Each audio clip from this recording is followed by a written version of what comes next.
નમસ્કાર, money manager એટલે તમારા નાણાંના ચોક્કસ આયોજન માટે અપાતું માર્ગદર્શન. હું છું ઝરણા અકંટી અને આજના મની મેનેજરના શોમાં આપનું સ્વાગત કરું છું. તો આજે આપણે ખાસ કરીને જે બહુચર્ચિત ઇન્વેસ્ટમેન્ટ રૂલ છે તેના અંગે વાત કરવાના છે. ખાસ કરીને આપણો ફોકસ જે છે એ 7531 ઇન્વેસ્ટમેન્ટ રૂલ ઉપર આજે રહેવાનો છે અને આ ચર્ચામાં આજે આપણી સાથે જોડાયા છે મની મંત્રના ફાઉન્ડર વિરલ ભટ્ટ. વિરલભાઈ, સ્વાગત છે આપનું. અને આજે આપણે ખાસ ફોકસ તો 7531નો જે આ ફાઇનાન્શિયલ રૂલ છે એના પર કરવાના છે, પણ એ ચર્ચાની શરૂઆત કરીએ એ પહેલાં મારે તમારી પાસેથી એ સમજવું છે કે આ રીતના રૂલ છે શું એ ઇન્વેસ્ટમેન્ટની અંદર લાગુ થાય છે? તમે આટલા બધા ક્લાયન્ટ્સના પોર્ટફોલિયો સંભાળતા હો છો, તો આવા રૂલનો ફાયદો થતો તમે જોયો છે? પહેલાં તો તમારો આભાર ઝરણાબેન, તમે આ શોમાં બોલાવ્યો. સાચી વાત કરી તમે. એકચ્યુઅલી ઘણી વખત પ્રશ્ન આવતો જ હોય છે આ કે જે પણ રૂલ્સની વાત કરીએ આપણે કે તમે આટલા વર્ષ સુધી રાખશો તો તમને આટલું રિટર્ન્સ મળી શકે, કે પછી તમે આટલા વર્ષ તમે અગર તમને આટલા પર્સન્ટેજ રિટર્ન મળ્યા તો તમારું આટલી અમાઉન્ટ બની જશે. એવા ઘણા બધા ફાઇનાન્શિયલ રૂલ્સ બનેલા છે અને એની ચર્ચાઓ કરતા હોય છે.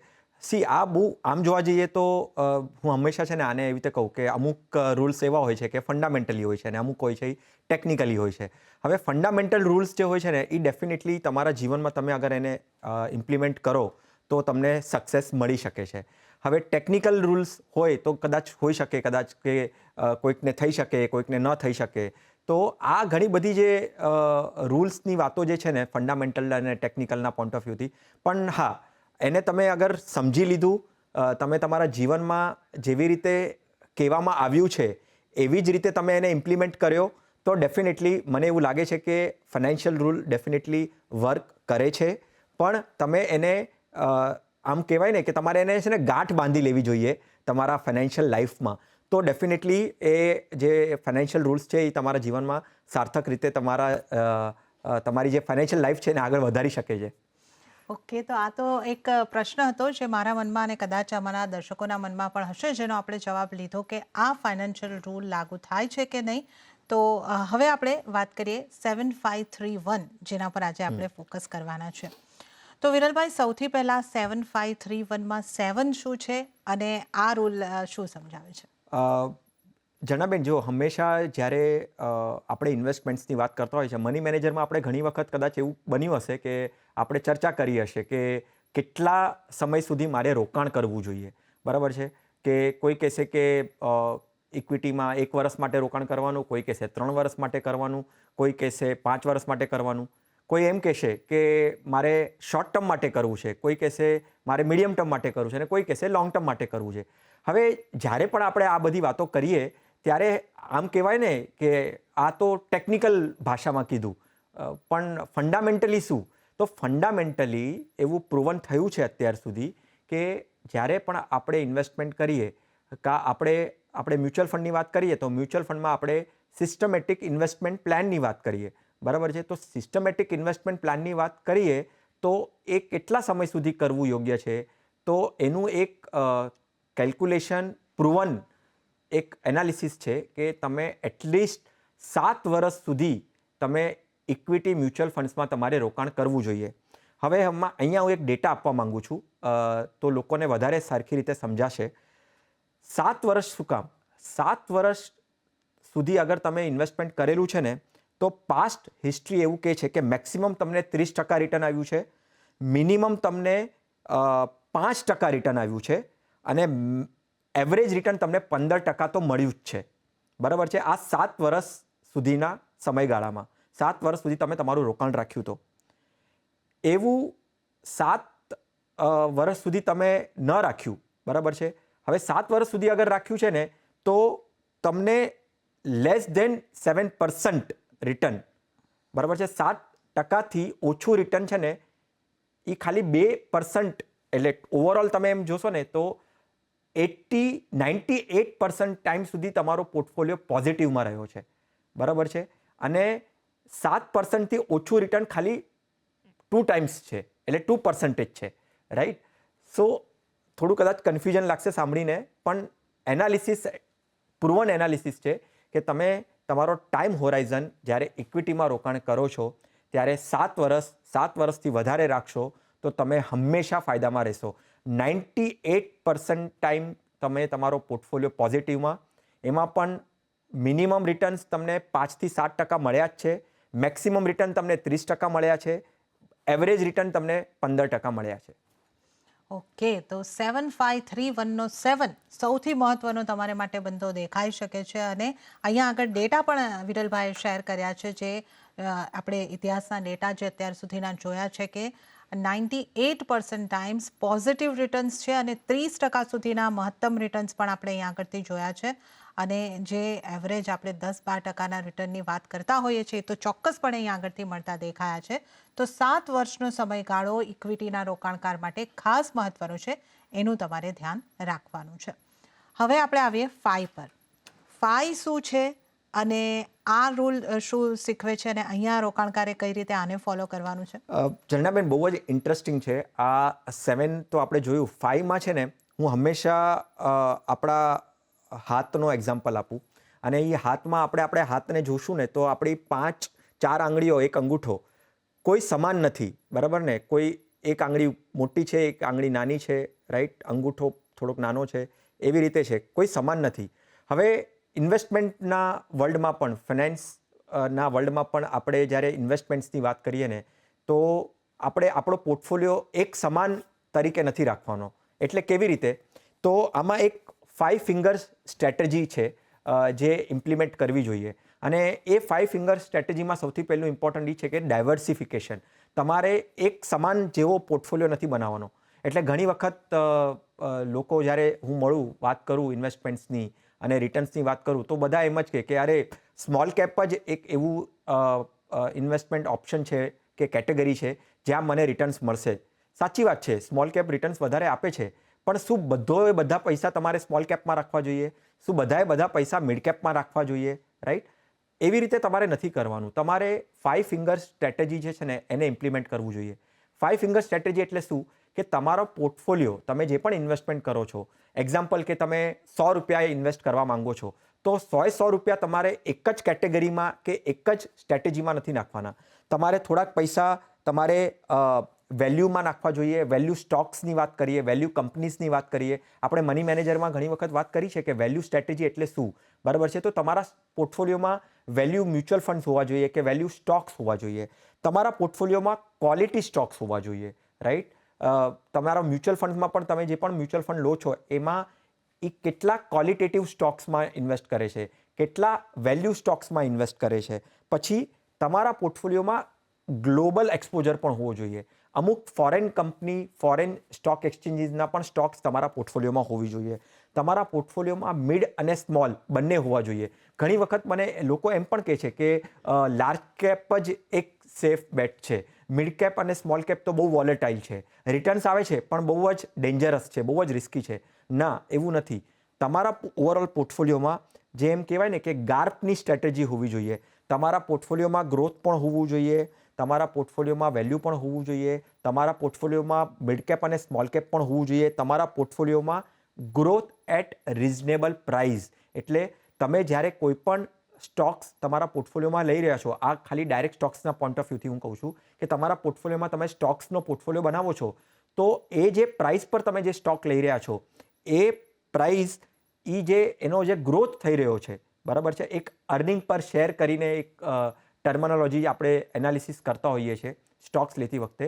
તો એનો જે ગ્રોથ થઈ રહ્યો છે, એ કંપનીનો જે ગ્રોથ થઈ રહ્યો છે અને એની સામે જે એની જે સ્ટોક પ્રાઇસ છે એ રિલેવન્ટ છે કે નહીં, રાઈટ? તો આ બધી સ્ટ્રેટેજી ધ્યાનમાં રાખવી જોઈએ જ્યારે તમારો પોર્ટફોલિયો તમે બનાવો છો.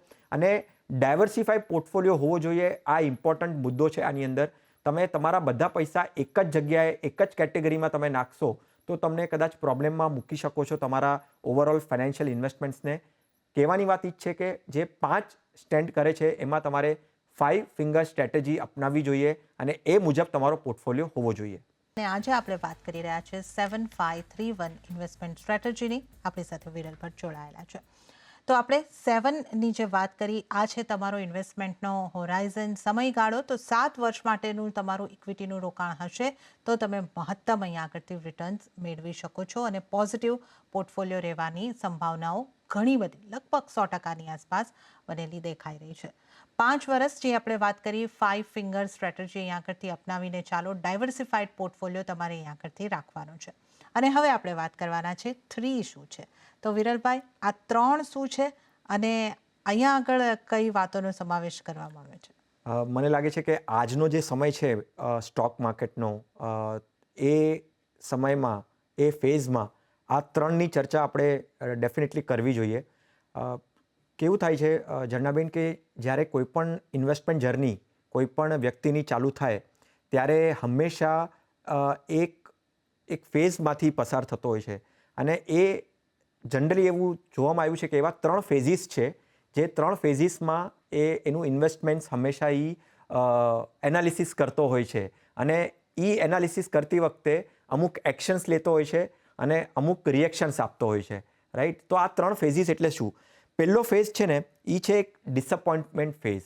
હવે ડિસઅપોઇન્ટમેન્ટ ફેઝ એટલે શું? કે મને મારા પોર્ટફોલિયોમાં હું માની લો એસઆઈપી કરી રહ્યો છું અને હું એસઆઈપી કરતો આવ્યો છું અને મારા પોર્ટફોલિયોમાં મને 7થી 10%નું રિટર્ન્સ આવ્યું છે. 7થી 10%નું રિટર્ન આવ્યું છે, પોઝિટિવ રિટર્ન્સ આવ્યું છે, પણ તો પણ હું ડિસઅપોઇન્ટમેન્ટ છું. શું કામ ડિસઅપોઇન્ટમેન્ટ છું? કદાચ હું મારા પોર્ટફોલિયોને બીજાના પોર્ટફોલિયો સાથે કમ્પેર કરું છું, હું મારા પોર્ટફોલિયોને માર્કેટના પરફોર્મન્સ સાથે કમ્પેર કરું છું, રાઈટ? તો મને લાગે છે કે હું જ્યારે કમ્પેરિઝન કરું છું ને ત્યારે મને ડિસઅપોઇન્ટમેન્ટ આવે છે. હાલાકી મારો પોર્ટફોલિયોમાં મને પોઝિટિવ રિટર્ન આવ્યો છે, પણ આ ડિસઅપોઇન્ટમેન્ટ ફેઝ મને એવું લાગે છે કે મને હજી પણ વધારે સારું રિટર્ન મળવું જોઈએ. હજી પણ મને વધારે રિટર્ન મળ્યું હોત તો મારા પોર્ટફોલિયો માટે સારું થાત. આ જે ફેઝ છે ને, ડિસઅપોઇન્ટમેન્ટ ફેઝ, એ તમારે પાર કરવો જોઈએ. આ એકચ્યુઅલી આમ જોવા જઈએ ને તો બહુ જ બિહેવિયરલી કામ કરે છે. આ 3 ફેઝિસમાં તમારે કહેવાની વાત, આ જે ફેઝનું ડિસ્કસ કરવાનું એટલું જ છે કે આ 3 ફેઝિસમાં તમારે છે ને તમારી જાતને મક્કમ રાખવાનો છે અને તમારે તમારા જીવનમાં ઇન્વેસ્ટમેન્ટ જર્નીમાં છે ને તમારે મક્કમતા રાખવી જોઈએ, એક ધૈર્ય રાખવું જોશે કે આ સિચ્યુએશન પણ આવશે ને તો પણ હું મારા પોર્ટફોલિયોમાંથી નીકળીશ નહીં. જેવી રીતે ડિસઅપોઇન્ટમેન્ટ ફેઝની વાત કરીને, એવી જ રીતે એક એવો ફેઝ પણ આવે છે કે મને ઇરિટેશન થાય છે. હવે ઇરિટેશન એટલે કેવી રીતે થાય છે કે મને મારા ડિસઅપોઇન્ટમેન્ટ ફેઝમાં મને 7થી 10% મળ્યા છે, પણ મને ઇરિટેશન ફેઝમાં મને 0થી 7% મળ્યા છે. એટલે 7%થી પણ ઓછા રિટર્ન મને મારા પોર્ટફોલિયોમાં દેખાય છે. અને હું ત્યારે એમ વિચારું છું કે મેં મારું ઇન્વેસ્ટમેન્ટ ઇક્વિટીમાં કર્યું છે, મેં મારું ઇન્વેસ્ટમેન્ટ એસઆઈપીમાં કર્યું છે, તો પણ મને ખાલી 7% જેટલા રિટર્ન મળ્યા છે, કાં 0થી 7%ની વચ્ચે મને રિટર્ન્સ મળ્યા છે. આનાથી વધારે તો મને મારા ફિક્સ ડિપોઝિટ્સ પણ આપી શકત. જો હવે હંમેશા આપણે વાત કરી છે, મની મેનેજરમાં પણ ઘણી વખત વાત કરી છે અને આપણે ઘણી વખત સાંભળ્યું પણ હશે કે તમારો જે ટાઈમ હોરાઇઝન હોવો જોઈએ અને તમારા જે રિટર્નની એક્સપેક્ટેશન હોવી જોઈએ એ બહુ જ રિયલિસ્ટિકલી હોવી જોઈએ. જ્યારે તમે ઇક્વિટીમાં ઇન્વેસ્ટમેન્ટ કરો છો, તમારો ટાઈમ હોરાઇઝન જેટલો લોંગ હોય, એટલે 7 વર્ષથી વધારે કે 10 વર્ષ જેટલો હશે ને, તો તમને જે રિટર્ન્સ છે ને એ તમારા એક્સપેક્ટેશન કે તમારા જે બીજા ઇન્સ્ટ્રુમેન્ટ છે કે ફિક્સ ડિપોઝિટ્સ છે કે ડેટ ઇન્વેસ્ટમેન્ટ્સ છે એનાથી વધારે તમને મળી શકે. અને બીજો એક ફેઝ આવતો હોય છે કે ભાઈ પેનિક ફેઝ. અને આ જ ફેઝ જે હમણાં માર્કેટમાંથી ગયો કે લાસ્ટ 4-5 મહિનામાં માર્કેટે બહુ જ નેગેટિવ રિટર્ન્સ આપ્યા. માર્કેટે ઓલમોસ્ટ 10થી 12%નું કરેક્શન આપી દીધું. માર્કેટ 10થી 12% ડાઉન હતું. એ ફેઝમાં મને પેનિક આવી જાય છે કે ભાઈ મારા પોર્ટફોલિયોમાં નેગેટિવ રિટર્ન કેવી રીતે આવ્યું? મેં તો ઇક્વિટી સૌથી બેસ્ટ રિટર્ન્સ આપે છે. મિડ કેપ અને સ્મોલ કેપ ફંડ્સ તો બહુ જ સારા રિટર્ન્સ આપે છે, તો પણ મારા પોર્ટફોલિયોમાં કેમ નેગેટિવ રિટર્ન્સ આવ્યા? હંમેશા આપણે વિચારવું જોઈએ અને ધ્યાનમાં રાખવું જોઈએ કે તમે જ્યારે ક્યારેક નિવેશ કરો છો, ઇન્વેસ્ટમેન્ટ કરો છો, તો તમે એક ટાઈમ હોરાઇઝન લઈને ચાલો, બરાબર છે?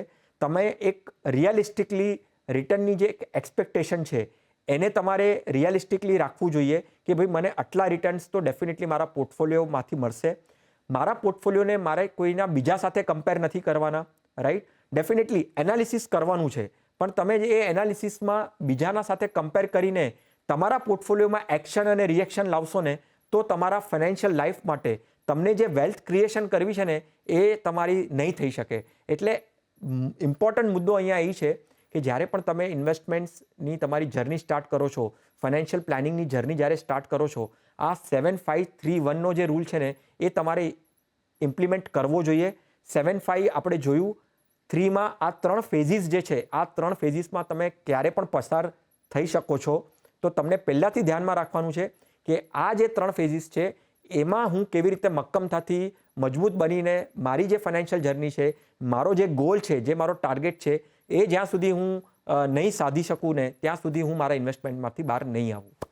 ઓકે, તો હવે અહીંયા આગળથી આપણે ખાસ જે વાત કરી 7531માં 3 શું છે, તો 3 છે એ તમારા નાણાકીય જીવનમાં આવતા 3 ફેઝ છે. ક્યારે પણ આવી શકે છે, કઈ રીતના હોય છે એની જ આપણે વાત કરી. તો ડિસઅપોઇન્ટમેન્ટ ફેઝ, જ્યારે તમારા 7થી 10% જ રિટર્ન બને છે, પણ તમે માર્કેટને જોશો તો ત્યાં સારા રિટર્ન બન્યા હોય છે, એટલે તમે ત્યાં ડિસઅપોઇન્ટ થાવ છો. ઇરિટેશન ફેઝની પણ એક વાત કરી કે જ્યાં 0થી 7% સુધીના પણ પોઝિટિવ રિટર્ન છે, ત્યાં પણ તમે એક ઇરિટેશનનો અનુભવો છો. અને પેનિક ફેઝ એટલે કે નેગેટિવ રિટર્ન્સ બને છે અને આપણે પેનિક મોડમાં આવી શકીએ છીએ. આવા સમયે ધીરજ રાખવાની છે અને આપણા નાણાકીય ધ્યેય ન આવે ત્યાં સુધી આપણે રોકાણમાં બની રહેવાનું છે. તો આ ખાસ શીખ જે આપણને અહીંયાથી મળતી દેખાઈ રહી છે. તો હવે આવીએ 1 પર. હવે આ છેલ્લું મહત્વનું અને આ 1 શું છે અને ત્યાંથી કઈ શીખ મળે છે? આપણે જ્યારે આપણી ઇન્વેસ્ટમેન્ટ જર્ની આપણે સમજ્યા, આપણે એને ઇમ્પ્લિમેન્ટ કરી, પણ ઇમ્પ્લિમેન્ટ પછી પણ છે ને આપણે એને રિવ્યૂ કરતા રહેવું જોઈએ. એ આપણે હંમેશા કહેતા આવ્યા છે. હવે ખાલી રિવ્યૂ એટલે કે શું, મેં મારા જે ફંડ્સમાં ઇન્વેસ્ટ કરેલું છે, કે જે મારા સ્ટોક્સમાં મેં ઇન્વેસ્ટમેન્ટ કરેલું છે, કે જે મેં ફાઇનાન્શિયલ પ્લાનિંગ મારો જે પ્લાન બનાવેલો છે એના મુજબ હું ચાલુ છું કે નહીં. હવે એમાં એક છે ને મહત્વનો મુદ્દો છે કે વર્ષમાં એક વખત જ્યારે હું રિવ્યૂ કરું છું ને ત્યારે મારી જે એસઆઈપી ચાલી રહી છે, સિસ્ટમેટિક ઇન્વેસ્ટમેન્ટ પ્લાન, જે આપણે પહેલાં પણ ચર્ચા કરેલી છે કે सबकी इच्छा पूर्ण करने वाला जो ये एसआईपी का प्लान है उसको हमको स्टेप अप करना है. એટલે મારા એસઆઈપીને મારી અગર ઇન્કમ વધી છે, કદાચ બની શકે છે અને એવું બનતું જ આવ્યું છે કે મારી ઇન્કમ જે છે એ ઇન્ક્રીઝ થાય છે. તો મારી ઇન્કમ અગર 15% કે 20%થી ઇન્ક્રીઝ થઈ છે તો મારે એ મારી એસઆઈપીને 10%થી સ્ટેપઅપ કરવાનો છે. એટલે કહેવાની વાત ખાલી અહીંયા એ જ છે કે મેં મારી એસઆઈપી અગર કરેલી છે, બરાબર છે, સિસ્ટમેટિક ઇન્વેસ્ટમેન્ટ પ્લાનમાં, મ્યુચ્યુઅલ ફંડમાં હું ઇન્વેસ્ટમેન્ટ કરતો જ આવ્યો છું, તો મારે એ એસઆઈપીને ઇન્ક્રીઝ કરવી જોઈએ. હર વર્ષે 1%થી ઇન્ક્રીઝ કરવી જોઈએ. અને હંમેશા અમે એવી સલાહ આપતા આવ્યા છે કે 10% ઇઝ અ ગુડ પર્સન્ટેજ, કે જે મારી એસઆઈપી જે છે એને મારે 10%થી ટોપઅપ કરવી જોઈએ કે સ્ટેપઅપ કરવી જોઈએ, જેનાથી મારી જે વેલ્થ ક્રિએશન છે ને એ સારી રીતે કમ્પાઉન્ડ થઈને.